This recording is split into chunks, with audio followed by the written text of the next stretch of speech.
जय श्री राम श्रोताओं। आज आपको मैं फाल्गुन मास शुक्ल पक्ष की अमल की एकादशी का महात्म्य की कथा सुना रहा हूँ। तो सुनिए। युधिष्ठिर ने कहा, श्री कृष्ण, मैंने विजया एकादशी का महात्म्य जो महान फल देने वाला है सुन लिया है। अब फाल्गुन शुक्ल पक्ष की एकादशी का नाम और महात्म्य बताने की कृपा कीजिए। भगवान श्री कृष्ण बोले, महाभाग धर्म नंदन, सुनो, तुम्हें इस समय ये प्रसंग सुनाता हूँ जिसे राजा मांदता के पूछने पर महात्मा वशिष्ठ ने कहा था। फाल्गुन शुक्ल पक्ष की एकादशी का नाम आमल की है। इसका पवित्र व्रत विष्णु लोक की प्राप्ति कराने वाला है। मांदता ने पूछा, द्विज श्रेष्ठ, ये आमल की कब उत्पन्न हुई, मुझे बताइए। वशिष्ठ जी ने कहा, महाभाग सुनो, पृथ्वी पर आमल की उत्पत्ति किस प्रकार हुई ये बताता हूँ। आमल की महान वृक्ष है जो सब पापों का नाश करने वाला है। भगवान विष्णु के थूकने पर उनके मुख से चंद्रमा के समान कांतिमान एक बिंदु प्रकट हुआ। वह बिंदु पृथ्वी पर गिरा। उसी से आमल की आंवले का महान वृक्ष उत्पन्न हुआ। ये सभी वृक्षों का आदिभूत कहलाता है। इसी समय समस्त प्रजा की सृष्टि करने के लिए भगवान ने ब्रह्मा जी को उत्पन्न किया। उन्हीं से इन प्रजाओं की सृष्टि हुई। देवता, दानव, गंधर्व, यक्ष, राक्षस, नाग, निर्मल अंत करने वाले महर्षियों को ब्रह्मा जी ने जन्म दिया। उनमें से देवता और ऋषि उस स्थान पर आए जहाँ विष्णु प्रिया आमलकी का वृक्ष था। महाभाग, उसे देखकर देवताओं को बड़ा विस्मय हुआ। वे एक दूसरे पर दृष्टिपात करते हुए उत्कंठा पूर्वक उस वृक्ष की ओर देखने लगे और खड़े खड़े सोचने लगे कि प्लक्स पाकर आदि वृक्ष तो बहुत पूर्व कल्प की ही भांति है, जो सबके सब हमारे परिचित है, किंतु इस वृक्ष को हम नहीं जानते। उन्हें इस प्रकार की चिंता करते देख आकाशवाणी हुई, महर्षियों, यह सर्वश्रेष्ठ आमल की का वृक्ष है जो विष्णु को प्रिय है। इसके स्मरण मात्र से गोदान का फल मिलता है। स्पर्श करने से इससे दूना और फल भक्षण करने से दुगुना पुण्य प्राप्त होता है। इसलिए सदा प्रयत्न पूर्वक आमल की का सेवन करना चाहिए। ये सब पापों को हरने वाला वैष्णव वृक्ष बताया गया है। इसके मूल में विष्णु, उसके ऊपर ब्रह्मा, स्कंद में परम परमेश्वर भगवान रुद्र, शाखाओं में मुनि, टहनियों में देवता, पत्तों में वसु, फूलों में मरुदगण तथा फलों में समस्त प्रजापतियों वास करते हैं। आमल की सर्व देवमयी बताई गई है। अतः विष्णु भक्त पुरुषों के लिए ये परम पूज्य है। ऋषि बोले, अव्यक्त स्वरूप से बोलने वाले महापुरुष, हम लोग आपको क्या समझे? आप कौन है, देवता है या कोई और? हमें ठीक ठीक बताइए। आकाशवाणी, जो संपूर्ण भूतों के कर्ता और समस्त भुवनों के सृष्टा है, जिन्हें विद्वान पुरुष भी कठिनताओं से देख पाते हैं, वही सनातन विष्णु मैं हूँ। देवादिदेव भगवान विष्णु का कथन सुनकर उन ब्रह्म कुमार ऋषियों ने नेत्र आश्चर्यचकित हो उठे। उन्हें बड़ा विस्मय हुआ। वे आदि अंत रहित भगवान की स्तुति करने लगे। ऋषि बोले, संपूर्ण भूतों के आत्मभूत आत्मा ओम परमात्मा को नमस्कार।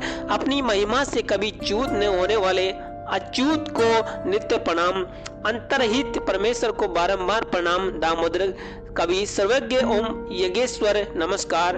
माया पते, आपको प्रणाम है। आप विश्व के स्वामी हैं, आपको नमस्कार है। ऋषियों की इस प्रकार स्तुति करने पर भगवान श्री हरि संतुष्ट हुए और बोले, महर्षियों, तुम कौन सा अभीष्ट वरदान दूं?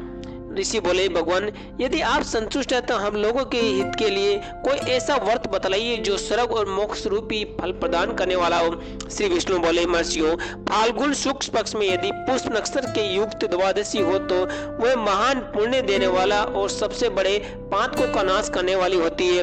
दिवज वरों, उसमें जो विशेष कर्तव्य है उसको सुनो। आमल की एकादशी में आंवले के वृक्ष के पास जाकर वहां रात्रि में जागरण करना चाहिए। इससे मनुष्य सब पापों से छूट जाता है और सहस्त्र गोदानों का फल प्राप्त होता है। विप्रगण, ये व्रतों में उत्तम व्रत है जिसे मैंने तुम लोगों को बताया है। ऋषि बोले, भगवान, इस पर व्रत की विधि बतलाइए, ये कैसे पूर्ण होता है?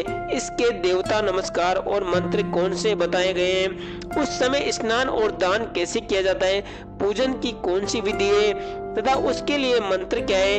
इन सब बातों का यथार्थ रूप से वर्णन कीजिए। भगवान विष्णु ने कहा, दिवज्वरों, इस व्रत की जो उत्तम विधि है उसको श्रवण करो। एकादशी को प्रातःकाल दंत धावन करके ये संकल्प करे कि हे पुंडरीक वृक्ष, हे अच्युत, हे मैं एकादशी को निराहार रहकर दूसरे दिन भोजन करूंगा। आप मुझे शरण में रखें। ऐसा नियम लेने के बाद पतित, चोर, पाखंडी, दुराचारी, मर्यादा भंग करने वाले तथा गुरु पत्नी गामी मनुष्यों से वार्तालाप न करें। अपने मन को वश में रखते हुए नदी, पोखरों में, कुएं में अथवा घर में ही स्नान करें। स्नान के लिए शरीर में मिट्टी लगाएं। मृत्तिका का लगाने का मंत्र, अश्वक्रांते रथक्रांते विष्णुक्रांते वसुंधरे मर्ति के हर में पापम जन्म कोट्या समर्जितम। वसुंधरे, तुम्हारे ऊपर वसु और रथ चला करते हैं तथा वामन अवतार के समय भगवान विष्णु भी तुम्हें अपने पैरों से नापा था। मर्ति के, मैंने करोड़ों जन्मों में जो पाप किए हैं, मेरे उन सब पापों को हर लो। स्नान मंत्र, तवम मातम सर्वभूतानां जीवनम तत्वम रक्षम सवदे जो दिजातिनां रसानां पते नमे स्नातों सर्वतीर्थेषु हृदयं वेणुषे चे नदीषु देवहातेषु इंदम स्नानम तुमे भवते। जल की अधिष्ठात्री देवी माते, तुम संपूर्ण भूतों के लिए जीवन हो, वही जीवन जो स्वदेज और उद्दिज जाति के जीवों में भी रक्षक हो। तुम रसों की स्वामिनी हो, तुम्हें नमस्कार। मैं आज संपूर्ण तीर्थों, कुंडों, झरनों और नदियों और देव संबंधी सरोवरों में स्नान कर चुका हूँ। मेरा ये स्नान उक्त सभी स्नानों का फल देने वाला हो। विद्वान पुरुष को चाहिए कि वह परशुराम जी की सोने की प्रतिमा बनवाए। प्रतिमा अपनी शक्ति और धन के अनुसार या एक आधे मास से स्वर्ण की होनी चाहिए। स्नान के पश्चात घर आकर पूजा और हवन करें। इसके बाद सब प्रकार की सामग्री लेकर आंवले के वृक्ष के पास जाए। वहाँ वृक्ष के चारों ओर जमीन झाड़ बुआर लीप पोत कर शुद्ध करें। शुद्ध की हुई भूमि पर मंत्र पाठ पूरक जल से भरे हुए नवीन कलश की स्थापना करें। कलश में पंच रतन और दिव्य गंध आदि छोड़ दें। श्वेत चंदन से उसको चर्चित करें। कंठ में फूल की माला पहनाए। सब प्रकार के धूप की सुगंध फैलाए। जलते हुए दीपक की श्रेणी सजाकर रखें। तात्पर्य ये कि आप सब पर ओर से सुंदर और मनोहर दृश्य स्थापित करें। पूजा के लिए नवीन छाता, जूता और वस्त्र भी मांग कर रखें। कलश के ऊपर एक पात्र रखकर उसे द्विज लाजों खीलों से भर दें।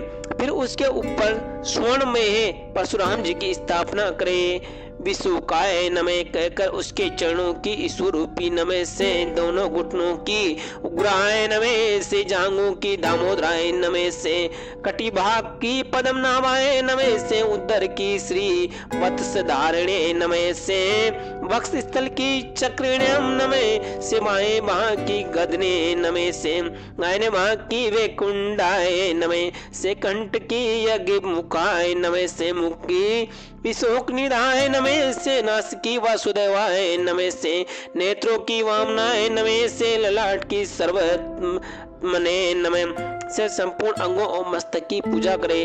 यही पूजा के मंत्र है। तदंतर भक्ति युक्त चित्त से शुद्ध फल के द्वारा देवादिदेव परशुराम जी को अर्घ्य प्रदान करें। अर्घ्य का मंत्र इस प्रकार है। नमस्ते नमस्ते देव देवेशे जामदग्ने नमोस्तुते ते ग्रहणार्घ्यमिमं दत्तमामलक्ष्यं युतं हरे देवदेवेश्वरे जमदग्निनंदन श्री विष्णु स्वरूप परशुराम जी को आपको नमस्कार है। नमस्कार। आंवले के फल के साथ दिया हुआ ये मेरा अर्घ्य ग्रहण कीजिए। तदंतर भक्ति युक्त चित्त के जागरण करें। नृत्य, संगीत, वाद्य, धार्मिक उपज्ञान तथा श्री विष्णु संबंधी कथा, वार्ता आदि के द्वारा ये रात्रि व्यतीत करें। उसके बाद भगवान विष्णु के नाम ले लेकर आंवले की वृक्ष की परिक्रमा 108 या 28 बार करें। फिर सवेरे होने पर श्री हरि की आरती करें। ब्राह्मण की पूजा करके वहाँ की सब सामग्री उसे निवेदित कर दे। परशुराम जी का कलश, 2 वस्त्र, जूता आदि सभी वस्तुएं दान कर दे और ये भावना करे कि परशुराम जी के स्वरूप में भगवान विष्णु मुझ पर प्रसन्न हो। तत्पश्चात आमलकी का स्पर्श करके उसकी प्रदक्षिणा करे और स्नान करने के बाद विधि पूर्वक ब्राह्मणों को भोजन कराए। तदंतर कुटुंबियों के साथ बैठकर स्वयं भी भोजन करे। ऐसा करने से पुण्य होता है, वह सब बतलाता हूँ सुनो।